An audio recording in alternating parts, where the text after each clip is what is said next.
Hello friends, welcome to my channel. स्वागत है आपका मेरे चैनल पे। मैं हरिप्रिय पटेल बात करूंगा आपसे इस वीडियो में बाल विकास के 30 महत्वपूर्ण धुआंधार और दमदार प्रश्नों के बारे में। अगर आप शिक्षक भर्ती 2020 की तैयारी कर रहे हैं, टेट 2020 की तैयारी कर रहे हैं, तो आपके लिए बहुत ही महत्वपूर्ण प्रश्न है। पूरा वीडियो देखिएगा। अगर आप चैनल पर पहली बार आए हैं, चैनल सब्सक्राइब कर लीजिएगा, बेल आइकन दबा दीजिएगा, जिससे कि आपको नई वीडियोज़ की नोटिफिकेशन समय से मिलती रहे।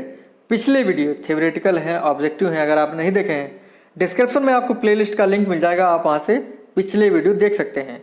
ठीक है, और मॉक टेस्ट के रूप में भी इसको आप कर सकते हैं। अगर आप बाल विकास अच्छे से पढ़ रहे हैं, आपकी तैयारी अच्छी है, तो आप जो है मॉक टेस्ट के रूप में कर सकते हैं। जितने भी प्रश्न सही करिएगा कमेंट करके जरूर बताएगा। ठीक है, तो शुरू करते हैं आज का वीडियो। देखते हैं आप कितना कर पाते हैं। नहीं कर पाते हैं तो आप पता तो चल जाएगा कि इस प्रश्न का क्या जवाब होगा। तो शुरू करते हैं आज का वीडियो। तो पहला प्रश्न है हमारा, पियाजे मुख्य रूप से किसके अध्ययन से जुड़े हुए हैं या किसके अध्ययन के लिए जाने जाते हैं? भाषा विकास, यौन विकास, संज्ञानात्मक विकास या सामाजिक विकास? तो पियाजे महोदय जो हैं ये जाने जाते हैं संज्ञानात्मक विकास के सिद्धांत के बारे में। संज्ञानात्मक विकास का जो सिद्धांत है पियाजे महोदय ने दिया था, और इन्होंने 4 अवस्थाएं बताई थी संज्ञानात्मक विकास की। पहली अवस्था बताई थी इंद्रिय जनित गामक अवस्था, जो जन्म से 2 वर्ष की थी। दूसरी बताई थी पूर्व संक्रियात्मक अवस्था, जो थी आपकी 2 से 7 वर्ष की। तीसरी अवस्था बताई थी मूर्त संक्रियात्मक अवस्था, मूर्त संक्रियात्मक अवस्था, जो आपकी 7 से 11 वर्ष की थी। चौथी अवस्था बताई थी औपचारिक संक्रियात्मक अवस्था या अमूर्त संक्रियात्मक अवस्था, जो आपकी 11 से 14 वर्ष की अवस्था मानी जाती है। तो संज्ञानात्मक विकास का सिद्धांत जो है जीन पियाजे महोदय ने दिया था, ये स्विट्जरलैंड के निवासी थे। भाषा विकास का जो सिद्धांत है ये किसने दिया है? ये दिया है चोमस्की ने। प्रश्न इतने महत्वपूर्ण हैं कि आपके एग्जाम में आएंगे ही। अगला है, जब मानव शरीर के एक भाग को दिए गए प्रशिक्षण का अंतरण शरीर के दूसरे भाग में हो जाता है तो इसे क्या कहेंगे?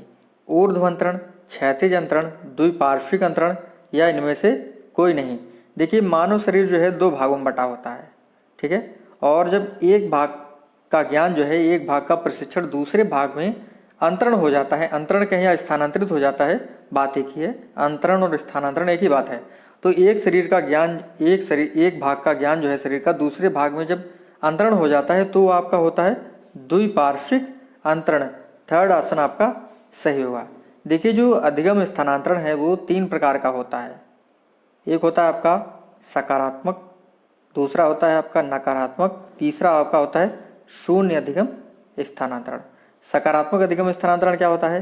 एक परिस्थिति में सीखा गया ज्ञान जब दूसरी परिस्थिति में सहायता करे तो आपका होता है क्या होता है? सकारात्मक अधिगम स्थानांतरण।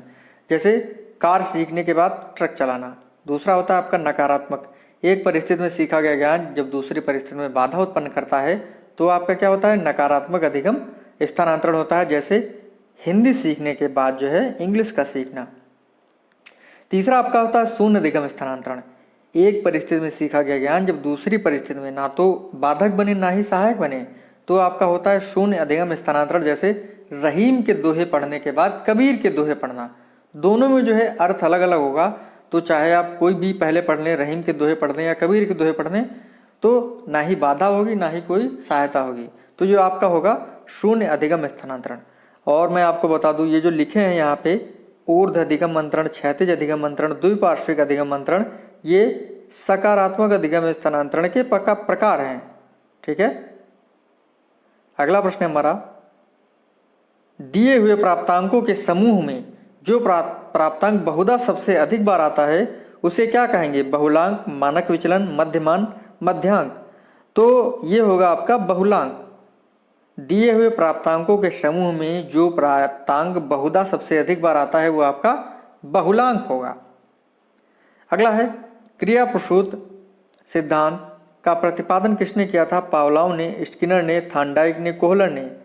देखिए, क्रिया प्रसूत अनुकूलन सिद्धांत जो है ये दिया था स्किनर महोदय ने, और क्रिया प्रसूत का जो सिद्धांत है ये RS थ्योरी भी कहलाता है।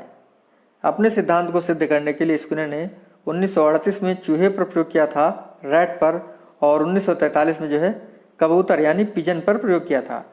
ठीक है, इस चीज़ को आप लोग ध्यान रखिएगा। पावलोव ने जो है किस पर किया था? कुत्ते पर। थॉर्नडाइक ने बिल्ली पर। कोहलर ने वनमानुष पर प्रयोग किया था, जिसका नाम क्या था? सुल्तान। ठीक है, पावलोव का सिद्धांत है अनुकूलित अनुक्रिया सिद्धांत कहलाता है, और उद्दीपक अनुक्रिया सिद्धांत किसका कहलाता है? थांडाइक का। कोहलर का सिद्धांत अंतर्दृष्टि या सूझ का सिद्धांत कहलाता है। अगला प्रश्न है, अल्बर्ट बंडूरा निम्न में से किस सिद्धांत से संबंधित है? सामाजिक अधिगम सिद्धांत, व्यवहारात्मक सिद्धांत, विकास का संज्ञानात्मक सिद्धांत, विकास का मनोसामाजिक सिद्धांत। अल्बर्ट बंडूरा जो है किस अधिगम सिद्धांत से जुड़े हुए हैं? ये जुड़े हुए हैं सामाजिक अधिगम सिद्धांत से, सोशल लर्निंग थ्योरी। और इन्होंने जो है ये थ्योरी दी थी, ये 1925 में कनाडा में जन्मे थे, इनका जन्म हुआ था। और इन्होंने अपने सोशल लर्निंग थ्योरी को सिद्ध करने के लिए जीवित जोकर और या कह सकते हैं 12वीं डाल पर जो है प्रयोग किया था। ये कहते हैं जो बच्चा होता है समाज में अनुकरण के माध्यम से सीखता है, यानी जैसे बड़े लोग करेंगे बच्चा वैसा ही करेगा। अगला प्रश्न है, मानसिक आयु का प्रत्यय किसने दिया था? Binet, Simon, Terman, Stern, Cyril Burt. मानसिक आयु का प्रत्यय जो है ये दिया था बिने और साइमन ने। कब दिया था? 1908 में। इस चीज़ को आप लोग ध्यान रखिएगा। देखिए, मानसिक आयु का प्रत्यय बिने और साइमन ने दिया था। अगर बात करें सिद्धांतों की तो द्विकारक सिद्धांत स्पेयरमैन ने दिया था। ठीक है, बहुकारक सिद्धांत थांडाइक ने दिया था। त्रितत्व का सिद्धांत जो है, त्रितत्व का सिद्धांत स्पेयरमैन ने दिया था। त्रितंत्र का सिद्धांत रॉबर्ट स्टैनबर्ग ने दिया था। ठीक है, इस चीज़ को आप लोग ध्यान रखिएगा। और बहुबुद्धि का सिद्धांत हार्वर्ड गार्डनर ने दिया था। ये चीज़ें आपको ध्यान रखनी है। काबा खा का सिद्धांत हैब ने दिया था। अगला है, निम्नलिखित में से कौन सा सीखने का नियम नहीं है? तत्परता का नियम, तनाव का नियम, प्रभाव का नियम या अभ्यास का नियम। देखिए, सीखने के प्राथमिक नियम कितने थे? बिल्कुल सही जवाब, आपको पता है 3 थे। कौन कौन से थे? तत्परता का नियम, प्रभाव का नियम और अभ्यास का नियम। कौन सा नहीं होगा? ऑप्शन आपका सेकंड, तनाव का नियम। ये जो है सीखने का प्राथमिक नियम नहीं है। 3 ऑप्शन, मतलब सेकंड ऑप्शन जो है आपका प्रश्न के अनुसार सही होगा। 3 जो है प्राथमिक नियम थे। तत्परता का नियम, तत्परता का नियम कहता है कि बालक तभी सीखेगा जब उसकी इच्छा होगी या जिज्ञासा होगी। प्रभाव का नियम, देखिए जो चीज़ जैसा प्रभाव डालेगी बच्चे पर वो वैसा ही सीखेगा। अगर उसको किसी कार्य के लिए दंड दिया जाएगा तो वो उस कार्य को नहीं करेगा, पुरस्कार मिलेगा किसी कार्य को करने के लिए तो वो उसे करेगा। इसी वजह से इनका जो सिद्धांत है प्रभाव का सिद्धांत, वो दंड एवं पुरस्कार या संतोष व असंतोष का नियम भी कहलाता है। अगला है अभ्यास का नियम। देखिए, अगर हम किसी चीज़ को बार बार करते हैं, बार बार उसकी प्रैक्टिस करते हैं तो वो जो दृढ़ हो जाती है। लेकिन कभी कभी ऐसा होता है कि हम किसी चीज़ को करना छोड़ देते हैं तो वो जो है विस्मृत हो जाता है, यानी उस कार्य को हम करना भूल जाते हैं, उसमें निपुणता खो देते हैं। अभ्यास के नियम को जो है इसी वजह से 2 भागों में बांटा गया है, उपयोग का नियम और अनुपयोग का नियम। अगला है, सीखने से संबद्ध प्रतिक्रिया सिद्धांत में पावलोव ने प्रयोग किया था। बिल्ली पर, बंदर पर, कुत्ते पर, चूहे पर। पावलोव ने जो है अपने सिद्धांत को, अनुकूलित अनुक्रिया सिद्धांत को सिद्ध करने के लिए किस पर प्रयोग किया था? कुत्ते पर प्रयोग किया था। और पाचन क्रिया के लिए जो है इनको जो है पावलोव को 1904 में नोबेल प्राइज भी दिया गया था। इनका सिद्धांत जो है CR थ्योरी के नाम से भी जाना जाता है, कंडीशनड रिस्पॉन्स थ्योरी।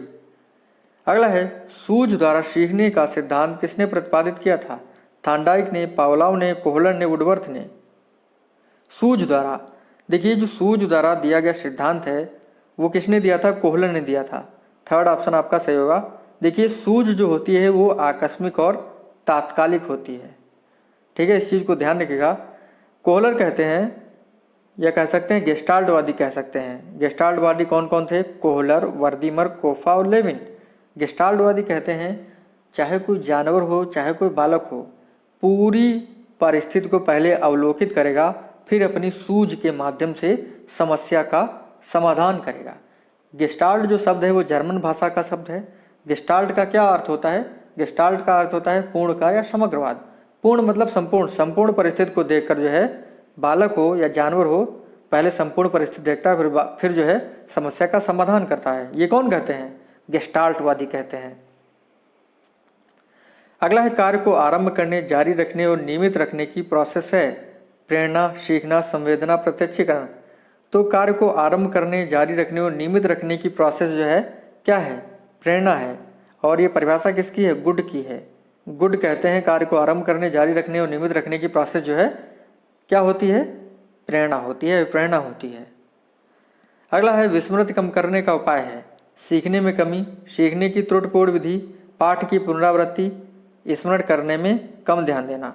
यानी भूलना जो है कैसे हम कम कर सकते हैं, सीखने में कमी से नहीं, सीखने की त्रुटिपूर्ण विधियों से नहीं, पाठ की पुनरावृत्ति से बिल्कुल सही, स्मरण करने में कम ध्यान देने से तो ये भी नहीं होगा। आपका थर्ड ऑप्शन जो है सही होगा। किसी भी चीज़ की आप पुनरावृत्ति करेंगे तो आपको जो है वो याद आ जाएगी और आपकी जो फॉरगेटिंग का जो स्ट्रेंथ है वो आपकी जो है मतलब जो आप भूल जाते हैं वो आपको जल्दी याद आ जाएगा। थर्ड ऑप्शन आपका सही होगा। अगला है क्रोध व भय किसके प्रकार हैं, अप्रेरणा के, परिकल्पना के, संवेग के या मूल प्रवृत्ति के। क्रोध और भय जो है ये मूल प्रवृत्ति के नहीं होंगे, किसके होंगे, संवेग के प्रकार होंगे। थर्ड ऑप्शन आपका सही होगा। मूल प्रवृत्ति का सिद्धांत जो है मैकडूगल ने दिया है और ये कहते हैं मूल प्रवृत्तियाँ 14 प्रकार की होती हैं और इनसे 14 संवेग जुड़े हुए होते हैं। ठीक है। अगला है दूसरे व्यक्ति के बाह्य व्यवहार की नकल। दूसरे व्यक्ति के बाह्य व्यवहार की नकल क्या कही जाती है, सीखना, कल्पना, अनुकरण, चिंतन। तो जब हम दूसरे व्यक्ति के व्यवहार की नकल करते हैं तो वो क्या कहलाता है, अनुकरण कहलाता है। सीखना क्या होता है, नवीन ज्ञान और नवीन प्रतिक्रियाओं को प्राप्त करने की प्रोसेस क्या है, सीखना है। ये परिभाषा किसकी है, वुडवर्थ की है। सीखना अनुभव के परिणाम स्वरूप व्यवहार में परिवर्तन है, किसकी परिभाषा है, क्रॉनबेक की है। ठीक है। व्यवहार के परिणाम स्वरूप व्यवहार में परिवर्तन सीखना है, किसकी परिभाषा है, ये गिलफोर्ड की है। आदत ज्ञान अवृत्तियों का अर्जन सीखना है, किसकी परिभाषा है, क्रो एंड क्रो की है। ठीक है। तो इस प्रकार से परिभाषाओं को याद रखिएगा। अगर आप थ्योरी का पोर्शन अच्छे से पढ़ेंगे तो जैसे मुझको मौजवानी जो है परिभाषा याद है वैसे आपको भी याद हो जाएंगी। तो थ्योरी का पोर्शन का लिंक आपको डिस्क्रिप्शन में दे दिया जाएगा, एकदम ट्रिक के माध्यम से मैंने सब पढ़ाया हुआ है, आपको मजा आ जाएगी। अगला है यदि पूर्व ज्ञान या अनुभव नए प्रकार के सीखने में सहायता करता है तो कैसा अधिगम स्थानांतरण होगा, नकारात्मक प्रशिक्षण, सकारात्मक प्रशिक्षण, प्रशिक्षण स्थानांतरण या सीखना। यानी पूर्व में सीखा गया ज्ञान या अनुभव नए प्रकार के अनुभव को सीखने में सहायता करता है तो क्या होगा, ये आपका होगा सकारात्मक अधिगम स्थानांतरण। अभी तो मैंने आपको बताया है, पूरा डिटेल से बता दिया है। अगला है सीखी हुई बात को स्मरण रखने या पुनः स्मरण करने की सफलता क्या कहलाती है। यानी जो भी आप बात सीखे हुए हैं पहले से उसको आप याद नहीं कर पा रहे हैं तो क्या होगा, कल्पना, स्मृत, ध्यान, विस्मृत। बिल्कुल सही जवाब आपका ऑप्शन चौथा सही होगा, विस्मृत होगा। अगर आपको वीडियो अच्छा लग रहा हो चैनल को सब्सक्राइब कर दीजिएगा, लाइक कर दीजिएगा और वीडियो को शेयर कर दीजिएगा। यह आपका दायित्व है कि आप वीडियो को कितना शेयर करते हैं। अगला है टर्मन के अनुसार 90 से 100 बुद्धि लब्धि का बालक माना जाता है, मंद बुद्धि का, श्रेष्ठ बुद्धि का, सामान्य बुद्धि का, क्षीण बुद्धि का। तो जिसकी IQ 90 से 100 के बीच में होती है वो आपका सामान्य बुद्धि का बालक होता है और जिसकी 130 से अधिक होती है वो आपका होता है प्रतिभाशाली बालक। जिसकी IQ 25 होती है वो आपका होता है जड़ बुद्धि का। अगला है हाल का सिद्धांत। स्टैनले हाल का सिद्धांत निम्न में से किसकी व्याख्या करता है, बुद्धि की प्रकृति, अधिगम में अभिप्रेरण की भूमिका, मूल्यों का विकास, किशोरों का मनोविज्ञान। तो स्टैनले हाल ने जो है किशोरों का मनोविज्ञान इससे जुड़े हुए चौथा ऑप्शन आपका सही होगा। स्टैनले हाल ने जो है एडोलसेंस पुस्तक लिखी हुई थी और ये कहते हैं किशोरावस्था को लेकर कि किशोरावस्था जो है, किशोरावस्था में जो किशोर होता है, जो किशोरावस्था होती है वो संघर्ष, तनाव, तूफान की अवस्था होती है। चौथा ऑप्शन जो है सही होगा। हाल का सिद्धांत जो है निम्नलिखित में से किशोरों का मनोविज्ञान इसकी व्याख्या करता है। किशोरावस्था जो होती है 12 से 18 वर्ष की अवस्था होती है। अगला है मानव व्यक्तित्व के मनोलैंगिक विकास को किसने बताया है, मनोलैंगिक विकास का सिद्धांत किसने दिया है, कैमेनियस ने, हॉलिंगवर्थ ने, हॉल ने, फ्रायड ने। तो मनोलैंगिक विकास का सिद्धांत जो है फ्रायड ने दिया था, चौथा ऑप्शन आपका सही होगा। और इन्होंने मनोलैंगिक सिद्धांत में जो है 5 अवस्थाएं बताई थी। कितनी, 5 अवस्थाएं। पहली अवस्था बताई थी मुखावस्था जो थी आपकी जन्म से 1.5 वर्ष की। दूसरी अवस्था बताई थी गुदावस्था जो थी आपकी 1.5 वर्ष से 3 वर्ष की अवस्था। तीसरी बताई थी लिंग प्रधान अवस्था जो थी आपकी 3 से 6 वर्ष की अवस्था। चौथी अवस्था बताई थी अव्यक्ता अवस्था जो थी आपकी 6 से 12 वर्ष की। पांचवी और अंतिम अवस्था बताई थी जननेंद्रिय अवस्था, जो आपसे 12 वर्ष की अधिक की अवस्था बताई थी। देखिए मनोलैंगिक सिद्धांत में जो है इन्होंने बताया था कि बचपन में जो है 2 प्रकार की ग्रंथियां पाई जाती हैं बालक और बालिकाओं में, इलेक्ट्रा ग्रंथि और ऑडिपस ग्रंथि। इलेक्ट्रा ग्रंथि जो होती है ये बालिकाओं में पाई जाती है, जिसकी वजह से जो है बालिकाएं बचपन में अपने पापा से प्रेम करती हैं, पिता से प्रेम करती हैं। और जो ऑडिपस ग्रंथि होती है वो बालकों में पाई जाती है, जिसकी वजह से जो बालक होता है वो अपनी माता से प्रेम करता है। ठीक है, तो ध्यान रखेंगे आप इस बात को। अगला है मनोविज्ञान की प्रथम प्रयोगशाला किसने स्थापित की थी? W Wundt, Pavlov, V Wundt, Watson. तो मनोविज्ञान की प्रथम प्रयोगशाला जो है विलियम वुंट ने स्थापित की थी। डब्ल्यू वुंट पहला ऑप्शन सही होगा 1879 में। लिपजिंग में जो है इन्होंने मनोविज्ञान की प्रथम प्रयोगशाला बनाई थी। अगला है गेस्टाल्ट मनोविज्ञान की आधारशिला किसने रखी थी? Sigmund Freud, Watson, Max Wertheimer, Kurt Lewin.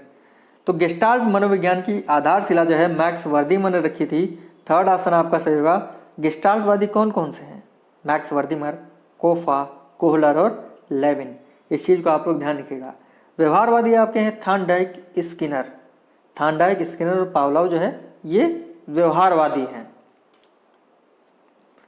अगला प्रश्न है संगणन सिद्धांत निम्नलिखित में से किसकी व्याख्या करता है? अधिगम की, स्मृति की, अप्रेरण की, सृजनात्मकता की। तो संगणन जो सिद्धांत है ये स्मृति की व्याख्या करता है, स्मृति से जुड़ा हुआ है। अगला प्रश्न है क्षेत्र सिद्धांत निम्नलिखित में से किस वर्ग का योगदान है? व्यवहारवादियों का, मनोविश्लेषकों का, संरचनावादियों का, गेस्टाल्टवादियों का। तो क्षेत्र जो सिद्धांत है ये किसने दिया था? कर्ट लेविन ने दिया था। और कर्ट लेविन जो है क्या है? गेस्टाल्टवादी हैं। तो आपका ऑप्शन कौन सा सही होगा? चौथा ऑप्शन जो है आपका सही होगा। बाकी मैंने आपको व्यवहारवादियों के बारे में बता दिया है। कौन कौन से थे व्यवहारवादी? थॉर्नडाइक, स्किनर और कौन? पावलोव।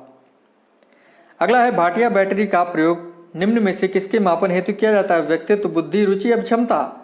तो सभी को पता है ये बुद्धि के मापन में प्रयोग किया जाता है।